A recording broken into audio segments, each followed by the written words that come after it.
Welcome back to the LPL. We're getting ready here for Game 2 between Rogue Warriors and Jindong Gaming. Last game we saw Rogue Warriors get a really surprising win there off of the back of Zhang Wuji's Vayne, which was a really huge pop-off for him. Of course, Vayne, one-trick streamer, as you said. Was it a pop-off? I felt like it kind of just dropped from the sky, that win. If I had a choice, I would erase that Fiesta from my mind, and I would give JD Gaming a clean slate to begin with. You know, they're one of my most fond teams. I really enjoyed when they beat down EDG in the playoffs in 2018 for summer. They were the up-and-coming team. They were so fun to watch.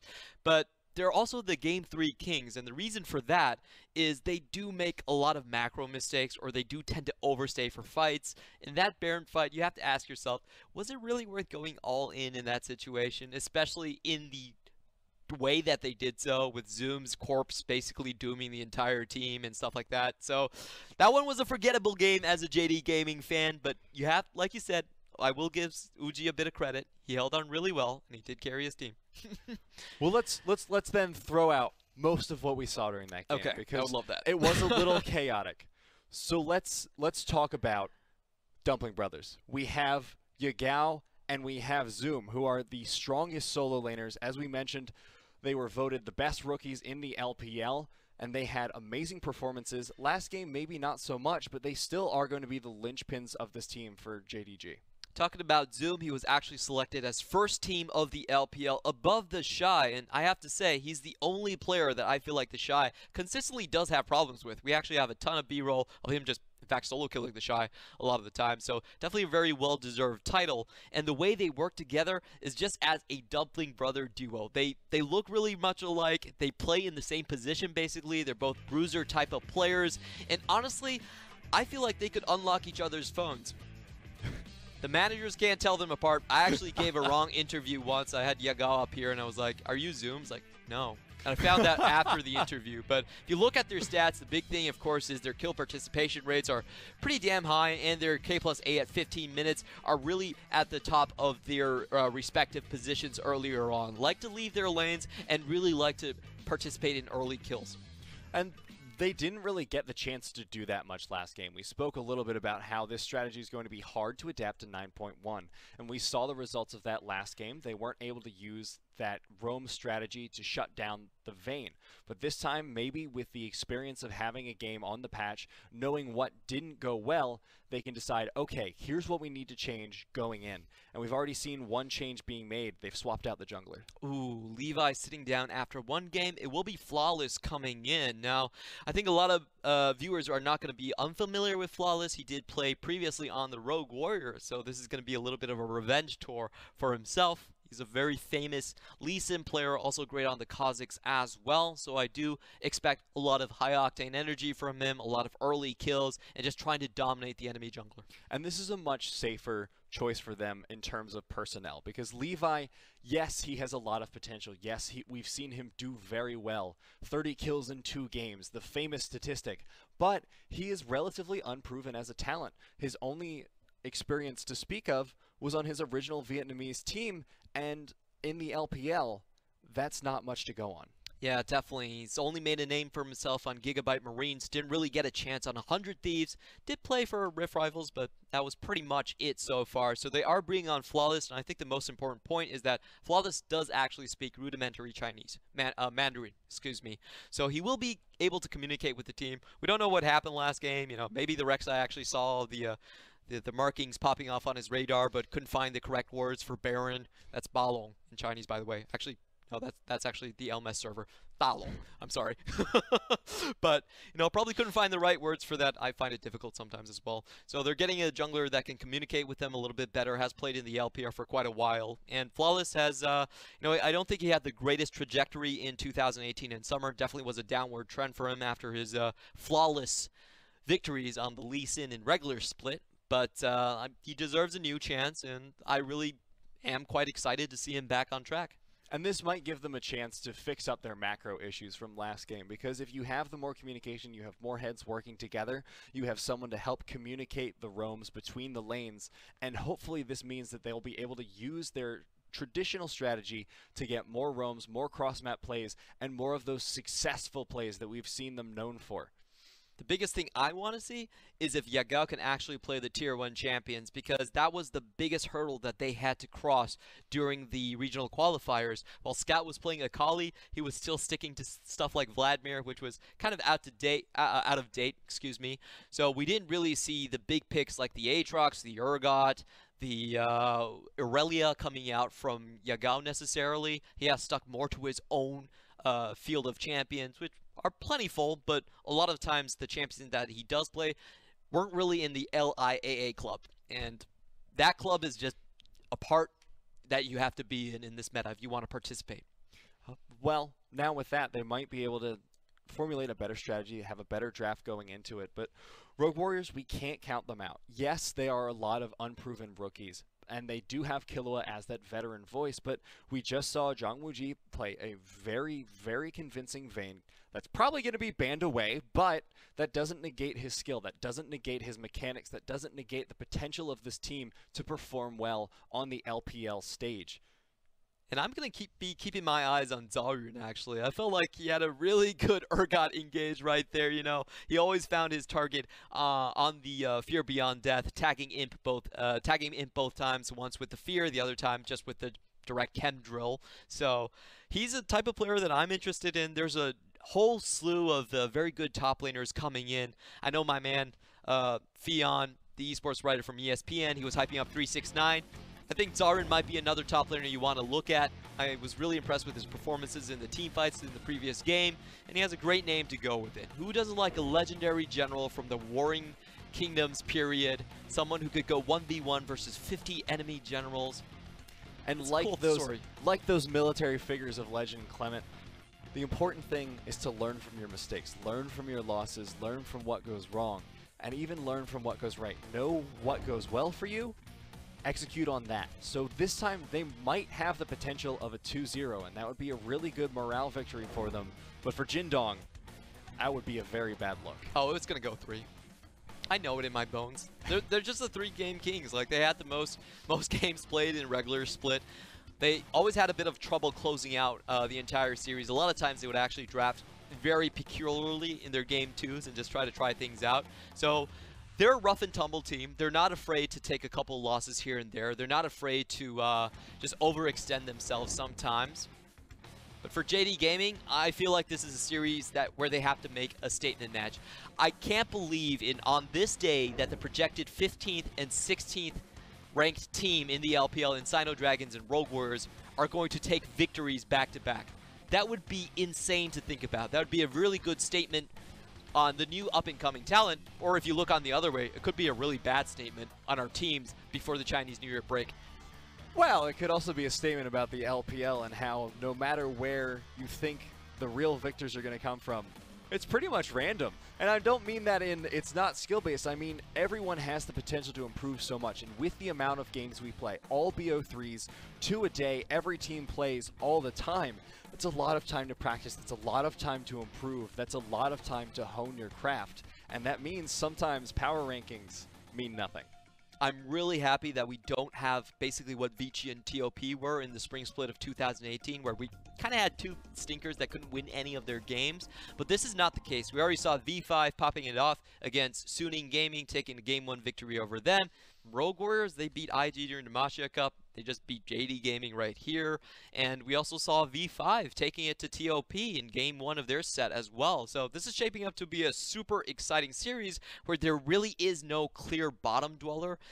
And that's something I'm willing to watch. Yeah, Vici and OMG were, at least for last year, they were some of my favorite losers to watch.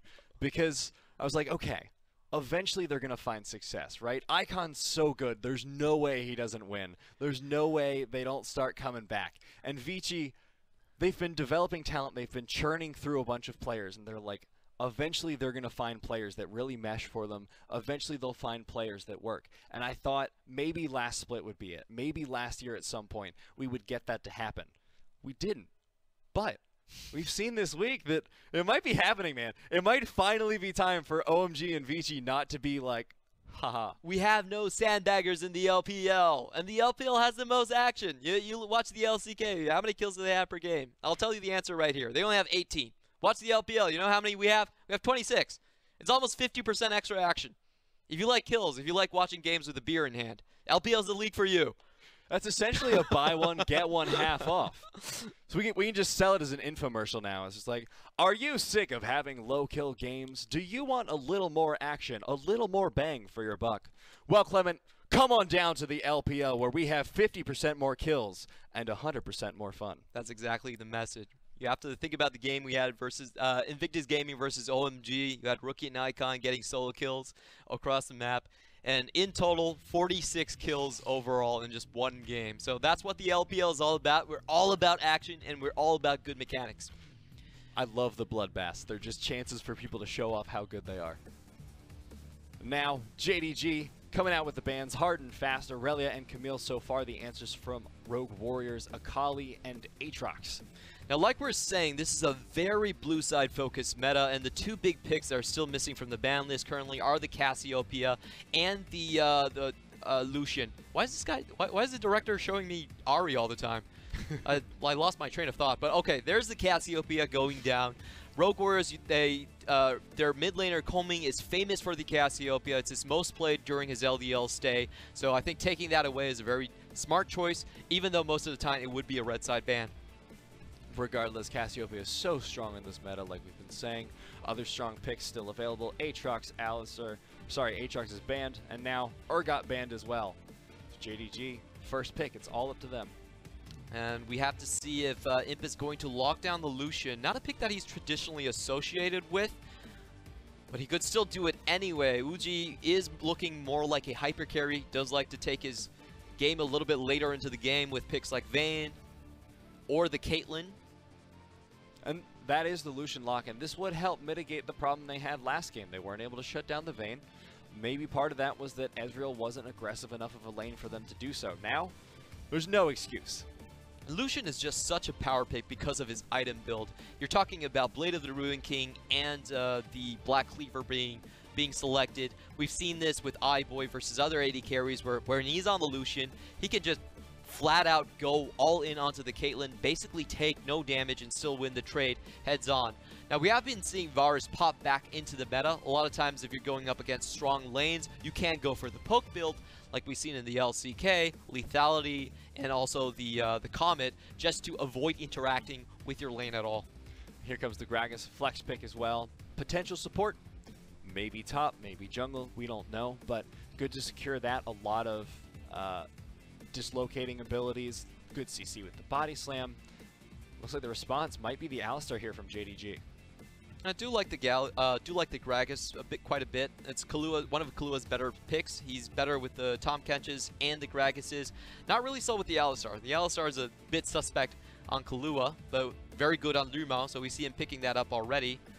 Lumal, probably one of the best engaged supports in the LPL. I would say his most favorite pick, like Ming, would be the Rakan. But since he already has the Lucian, the Alistar works well there as well. There's the rise for Yagao. We saw it last game. I don't think that was necessarily the problem. I think macro was their biggest issue, so I like to see the rise again. I like seeing Yagao play it. He did very well, I think. So this is kind of an in-between pick for me for Yagao. He's not really branching out his champion pool, but at the same time, he's still sticking to his guns on the global approach for his game plan. Of course, we could still see this going towards the top lane as well. We have seen the Rise versus Jax matchup quite a few times already in the LCK, favored slightly towards the Rise. And now Rogue Warriors have picked up that Tahm Kench, so the Gragas is going to be going elsewhere, not to Kahlua, but as you said, Tahm Kench also one of Kalua's strong points. So I'd say it would be his best pick alongside Braum, so it's fine. Gragas, we have seen him in the jungle, but not have a lot of success so far. In terms of just contesting early, he has quite a few weaknesses, and especially the Sejuani matchup does give him a lot of headaches. The Sejuani basically just wins at most points in the game and is naturally tankier as well. You really have to be a great playmaker to make that Gragas pick work out. It's definitely a sub 50% win rate in the LPL so far. that's not a great sign for Rogue Warriors then, Clement, but They're going to keep going through it, keep chugging on with the bans. What? Zac and Fiora. Huh. Okay. That's completely outside the meta, but they must know something that we don't, because we haven't seen Fiora really played. Maybe they want to pick something that is countered by Fiora? And then the Kled ban from JDG. Yeah, Kled is the only champion that's hard countered by Fiora. There's just nothing you can do in lane post 6. She has extra sustain with just the recent buffs and also the itemization of the Tiamat as well. Maybe it's possible that they just wanted to force out a wasted ban from JDG as well and just say, oh, okay. like If they bans. go for the Ornn, that would make a lot of sense, since that's not exactly a matchup that Ornn likes to play into, especially that he doesn't get his shielding on Bellows Breath anymore. It's very easy for Fiora to simply sidestep that matchup and trade damage back onto him. Well, Galio going to be the lock-in there for Rogue Warriors. It's very interesting. I think Rogue Warriors definitely did some scouting, and they found out that either Zoom or Yagao is secretly a terrific Fiora player. Fiora, we've also seen being picked by, I believe it was Caps as a counter to Galio in the mid lane.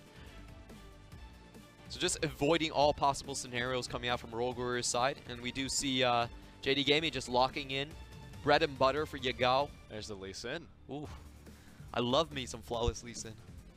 And this is gonna be the tricks up JDG's sleeve, securing the mid lane Zoe and the Lee Sin jungle. And I don't really like this Ornn. This Ornn makes for a very weak top side.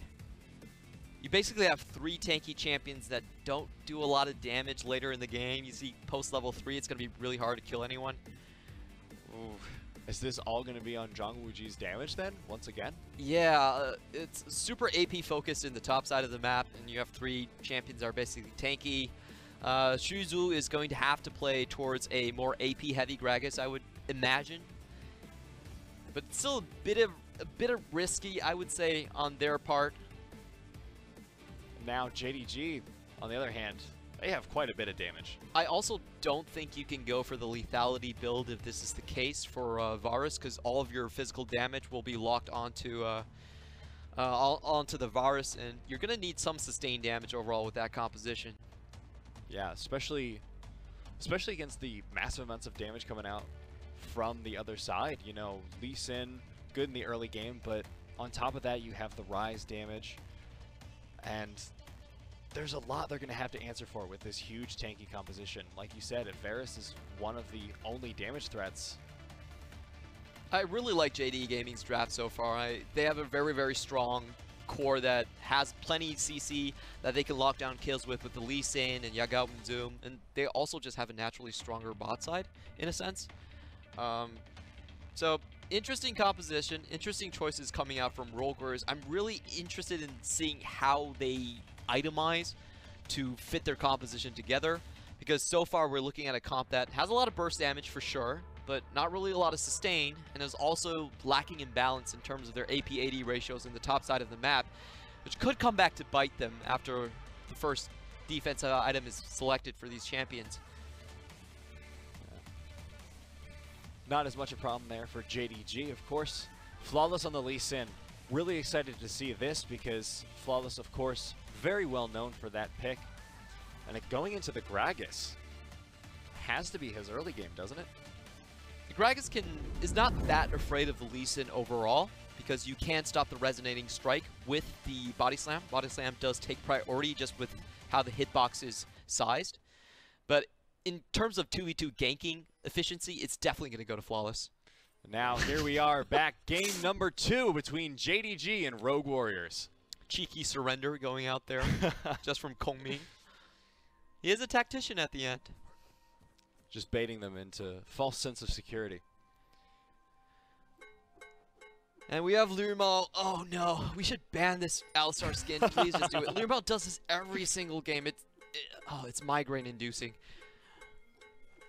Or funky, depending on how you look at it, Clement. True, true. You can't spell funky without fun. If you know me, you know I don't care about fun. He's not joking. All right, level 1. Zoom gonna get punished a little bit for walking into Zhao Yun. And you can see the changes made to Ornn. That's why we're not seeing him in the top lane that often. He doesn't get the shielding from Bellows Breath anymore, so you can easily sidestep and then trade back on him. If you walk in a perpendicular fashion, you avoid the last tick of Bellows Breath, and that's what puts the Brittle on you as well. You basically can avoid his entire trade. And just to negate that nerf coming in from the Ornn, Brittle does do more damage now, but overall, he's still a much weaker just trader in general. Now, early push coming in here from Imp and Lumao. Oh, the Colonial doesn't know anything, man.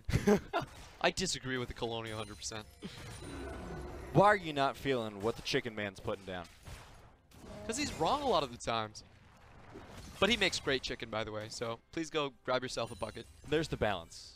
Chicken, but maybe not the best statistician. Is that even allowed? I'm not sure it is, but let's talk a little bit about Flawless's pathing right here. He is going for an aggressive double scuttle start. He's showing himself through all of it, but double scuttle, as you said, will get a lot of defensive vision for his team. Have a lot of vision there in the river if he's able to pick it up. Looks like he's going to get it no problem. Also getting the ult cooldown reduction in his runes. It's a pretty rare one overall, but he's definitely looking to get some kills on the map because you don't do anything with that unless you get takedowns. Going for the Krugs now, but this is going to be a fight coming out here. Does get the big Krug. Challenging with the knockup. Flawless gets knocked back from the Brittle, and he should be out of this safe. So he does escape that. No harm done. Now Zoom just pushing into the top lane now that he's kept his jungler secure in the invade. And like I was saying, JD Gaming, they're winning across all three lanes already. This is the JD Gaming we were expecting to see game one, but didn't really. Yep. The question here is which lane is going to overflow and kind of start tipping into the other lanes. That's the style and always the big moment that we're waiting for in a JD game. As you said, though, that strategy has been more difficult to execute on 9.1. But if any team is going to figure it out in the LPL, it's going to be JDG. They've had so many good combos over the years. We've seen the Zac and Galio type of combination. Gets a ton of kills early game. And also to answer one of our pre-game questions, is that 2 redemptions in a row? Oh my god, that is disgusting. Oh, I can't stand that. Oh my. My stomach is turning, Clement. That's nasty.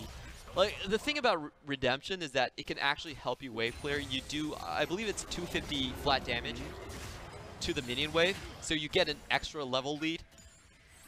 That is, oh. And then the Hex avert your eyes. Oh boy. Well, that's a great start for Yagao at least. Parental discretion advised. Oh, that has to be so rough for Kongming.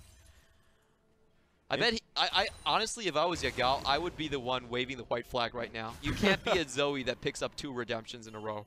Like, what do you even do? Just for the sake of honor. Dragon is now on the map. Both junglers looking a little bit towards mid side. I believe Shuzu was spotted out, however. We do see the pings going down, so they're very well aware of Gragas' position. It's all about how they're going to actually play their top lane with that information now.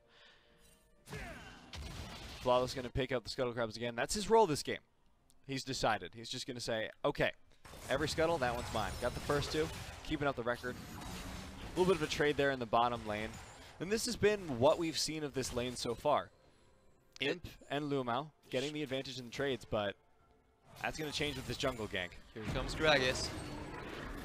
Going in for the side, gets the body slam. Lumao is going to be the target, but the flash out and the heal might be able to keep him alive. No! There comes the Devourer.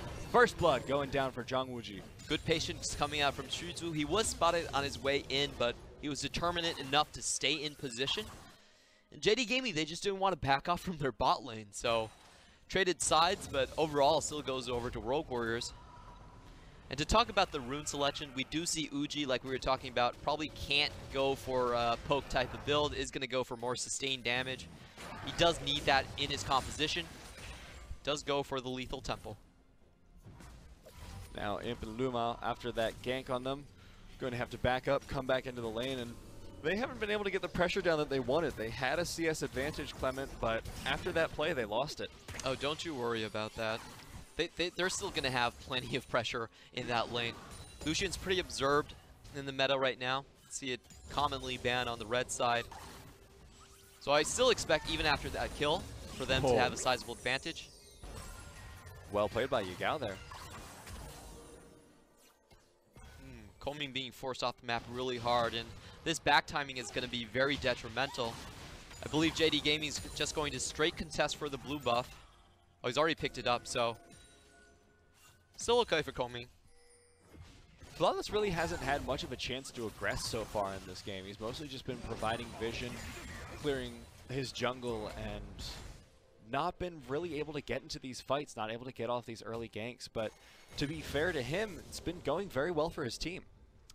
And I believe he's going to show us some spicy kicks because he has Phase Rush as a rune selection. The only reason you're bringing that is that you want to walk behind someone. It does give you a ghosting effect.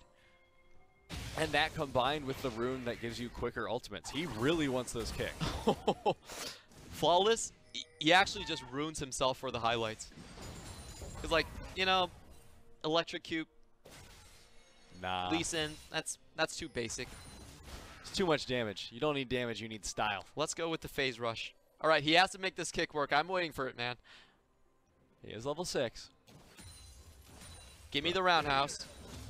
Oh. Kahlua was paying attention. Good on Kahlua, good on Kahlua. However, this wave is pushing out, so I feel like Rogue Warriors is going to need a little bit of help here. Yeah, they will not do well into that 2v2. Their only saving grace will be the Devour from the Tahm Kench. But if they're able to get an engage, split them, or just chunk down the Tahm Kench, easy lane for Imp and Luma. Zhao Yun looking for a little bit of vision in the enemy jungle, I suspect. Yep, there goes the ward.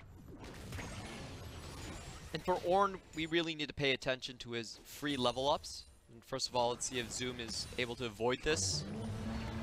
Oh, here goes the call, the force shot, but it misses! Zhao Yun, what? Okay. All right. Neither ultimate from Rogue Warriors goes particularly well, and they run away with their tail between their leg. I expect instant trade backs coming out from JD Gaming. That's a lot of ultimates and flashes expended from Rogue Warriors' side, so they should be looking for this Herald as soon as it comes up. They do have the advantage here in the top lane. Just going to shove this in for Zoom. I was trying to hype up Zarud, but unfortunately went a bit wide. Much like his ultimate. Now, a lot of pressure. Flawless on this side of the map. Was potentially looking for a gank, but now he's coming back towards mid. Yagao has Ghost. They're still not making those roaming plays they're known for. They haven't been able to find a way to execute on them. 10 minutes in, only 1 kill down. I feel like they could start trying, though. There's a massive lead that Flawless does have. He has the ult lead and the flash lead as well, so this means they can just straight hard initiate for a 3v3 scenario and expect to come out ahead anywhere. I'm starting to suspect that I'm seeing how they allowed Zhang Wuji's Vayne to scale up. They're playing a little carefully. There goes the engage. Headbutt pulverized. They're going in. Flawless is here. He gets the kick. That's what we were waiting for. Kahlua with the gray health, though, will stay alive. Teleport coming in. Kahlua barely surviving. Oh, the flash from Kong Ming. The 3-man taunt. The damage on the Flawless. They take him out. I'm not sure that's where you want to go. Hero's entrance coming in. And now Lumao is going to die as well. It is going all too wrong. Rogue Warriors taking the fight. JDG getting flounced. It's a 1v2. Yagao still has flash. Can he find anything with this? Another heal. Gets the maybe sleep. Juju. Nope. Woo. Close call for Rogue Warriors across the board, but that was just really good. I can't believe that Kahlua managed to survive through all of that. Great ultimate usage by Uji. Does stop the damage coming in from Imp. Saves Kahlua on the end. He only had a sliver of health. The last hit of Imp's culling would have done the trick. But it gets out alive on that. This is what we were talking about. Flawless should force 3v3 super hard. He has a phase rush just for the kickback. But Kahlua with the shield even slows down Lubao, and just watch this teleport. Comes in with the 3-piece. Oh, that is a bucket that the Colonial would be proud of. That is a spicy chicken tender. Ooh. Then Yagao gonna go for the fancy play here, but Had so many flashes, couldn't make all of them work. He did miss his initial Sleepy Trouble bubble. If he landed that, I felt like it would have been a different story. A little bit unfortunate. He should have, I mean, in terms of results, he maybe should have stayed in his own lane just to get the extra gold. regardless, JDG still up in CS in the lanes.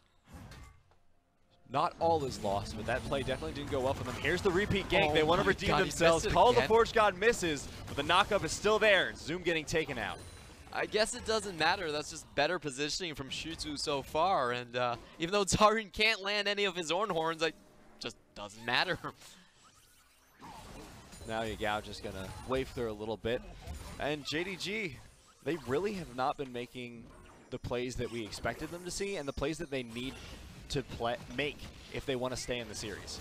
Yeah, But they've now had sizable leads in all 3 lanes, but finally we see the 2v2 going. This is what we're talking about. They picked one off, but now Flawless. Flawless is stuck between a rock and a hard place right now. He needs to be able to get out. They put some good damage onto Killua. He should have the cooldowns for his safeguard. I think he's relatively safe, and this is a massive overextend from Rogue Warriors. They're going to lose 2 turret platings just for this. We saw the Abyssal Voyage being used by Killua just to get on the scene, but it's pretty much pouring oil on a fire. Well, maybe we're seeing now why JDG are so hesitant to go for those cross-map plays. We've seen it all day, Clement. If you go too aggressive, if you commit too hard and you get too little, you just lose a ton of gold, you lose a ton of pressure in the lane, and suddenly any lead you had starts to evaporate. Oh, It really did feel like an anti-LPL patch. It's like, you guys like to fight too much. How about you stay put in your lanes? we're getting nerfed, Clement. This is ridiculous. But now, back to lanes we go, as is tradition on the patch. Mid-game starting to start up, so we should see some more action soon. Do see the damage items, the echo coming out from Shutsu, like we were talking about. It's an interesting shot on the towers there. Oh, that's the plating falling off at 14 minutes. Really important to note that the bulwark mechanic also falls off around with the plating, so a lot of resistances on those towers afterwards, and that's why we see mid-game be so accelerated. Once you group up, it's very easy to take gold on the map. Now, blue buff going over to Kongming. Again, now that the plating has fallen, there is the potential for a lot faster pushing, a lot more damage to go down on the towers, and Rift Herald going to get you a lot more with each charge. Just to talk a little bit about the bulwark mechanic itself, it's once every turret plating falls down, the turret actually gains, I believe, 20 or 25 seconds of extra magic resistances, and it does scale up with multiple turret platings being taken and the amount of players that are around the tower. So once that mechanic is gone, the towers are pretty much defenseless. We didn't see that Flawless, it's okay. We've all been there, buddy. But that is the Rift Herald picked up for JDG. They now have the potential to take it around the map, put some pressure wherever they see it is needed. And this is kind of what I was talking about in terms of their top side. It just can't... I don't see Rogue Warriors' top side ever competing with JD Gaming's. And the damage distribution is better. They're more successful laners in general. And first tower gold goes straight over to Zoom. So far in your predictions, proving correct about that, Clement, but can't count out Rogue Warriors just yet. It's only a 1.1k gold lead for JDG. I'm telling you, in terms of stats and predictions, I should be better than the Colonial. I actually want to make that a social graphic. Oh, Jayun, good knock up there. Rift Herald's got some damage of its own. And this is the problem if you don't have a strong side on the map. It's very hard to trade anything back, but they're going for it. Rogue Warriors, misses the ult. Oh, there comes the hero's entrance. Finally called the Forge Gods lands. That's 1 for 3 for Zarun. That's good, that's good. He's Good bringing it start. back. That will end the push, though, for JDG. Meanwhile, the push for Rogue Warriors is still going strong in the bottom lane, so they'll pick up that tower advantage, evening it out across the map. Yep, but in terms of tempo, I still feel like JD Gaming definitely pulled themselves back in that scenario. Rogue Warriors, you can see they have extra kills, but just because of the tempo, the CS, and the earlier rotations, I would say, we do see JD Gaming enjoying the CS lead, the gold lead, excuse me. Now the next fight is going to be over this Ocean Drake. Oh, come on, Flawless, give me the kicks. You brought Phase Rush for a reason. I need at least one more hookah. Gonna go for the Ocean Drake now. Doesn't look like Rogue Warriors is able to contest any longer. So this one will go over to JDG, making it their second dragon of the game. That was a good call from Rogue Warriors. I don't really think they can contest at this point. Lucian is ahead. Zoom is off the map. It's a really smart play from Zoom on the top side, by the way. He hid himself near a control ward in River just to fake it that he could potentially be there for the dragon fight as well. Ornn was already in vision. So just small cross-map details that allow JD Gaming to take that objective without any contest. Now Zoom going to be pushing out the top lane some more. Just scaling up on that rise, getting the damage down so that they'll have it for the team fights. Yagao as well doing much the same. The game still has not broken open yet, Clement. Is the case. I'm waiting for Zalrin, and if he can use his Ornn free upgrades to really change the pacing of the game. Ornn has gained a couple new tricks, and now he can upgrade a team member's item for free when he's post-level 14. And those gold items are actually quite impactful. It's about 1,000 gold in terms of efficiency per item upgrade. If you build that across the entire team, it's quite significant, actually. Given an even team, one with Ornn on it, one without. At 6 items, the Ornn one will pretty much always have the advantage, but... Oh, you don't even have to be at 6 right now. It's an earlier upgrade, and it also doesn't cost you any gold. Of course, the trade-off is that Ornn is now a much weaker laner. And I heard Papa Smithy talking about this in the LCK podcast. That most Ornns we see on LCK Challenger are actually in the support. Oh, but was that a flashback? What? Yeah. Huh. Something happened to Zoom there. Oh, that was a great God, safeguard. Flawless. But still can't get the kill, I imagine. Not enough damage. They just don't have the damage. Kongming is so tanky already. All right, there's some weird stuff happening in that top lane. Like, players just cannot find their targets, cannot find their mouses for some reason. It's a skill shot missing field somewhere on the top half of the map. Now JDG looking for the blue buff. They're going to pick it up for Yagao. Trying to eke out what little advantages they can, because so far they've not really been able to find their footing. They've not been able to find a solid advantage yet. The game's still close, but here's that Zoom fight again. Do we really need to see this again? Oh, he was trying to flash back into the Realm Warp. Okay, Zoom, I give you a pass on that one. But Zalrin said no and brings his accuracy to 2 to 4. He's getting there. Halfway. It's a 50-50 shot. No, 50% is pretty good on a 3-point shooter, so yeah, it's fine. Literal coin flip. Probably not how he wants his ults described, but the math checks out, Clement. It would have been sick if he actually made it, though. I would have really enjoyed that play. That's why you got to take the risky plays. When they pay off, highlight reel forever. JDG now going to posture around Baron a little bit, trying to establish vision. They do actually have a pretty fast core for Baron taking. Do have to remember the Blade of the Ruin King on Lucian. I'm sure Rogue Warriors is aware of it as well. They just did it the last game. Are you now happy with the Colonel's predictions, Lemon? Yes, I am. Okay, good, good. Your happiness is tantamount to the success of this broadcast. Thank you, sir. I appreciate that. You're welcome. You're welcome. Now, a lot more vision plays around this red side for Rogue Warriors. JDG are just pushing their vision line forward. Key, of course, is the Sleepy Trouble Bubble. It should be the most direct way of engages.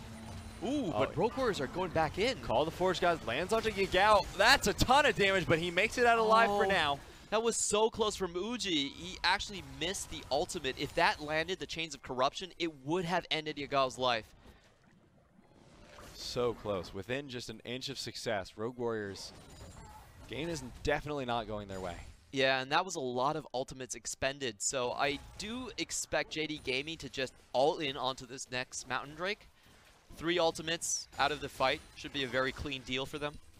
And Imp on his Lucian now has that 2-item power spike you were talking about with the Blade of the Ruined King and the Black Cleaver.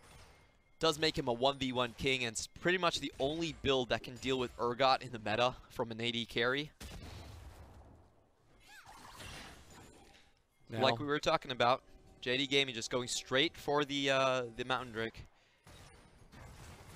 just a lot of dragon control from them this game. They've gotten both of the ones that have spawned so far, looking for a third.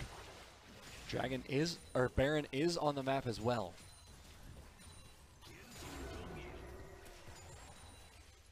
I don't like Rogor's decisions here. If JD Gaming try to force this, they should win relatively easily.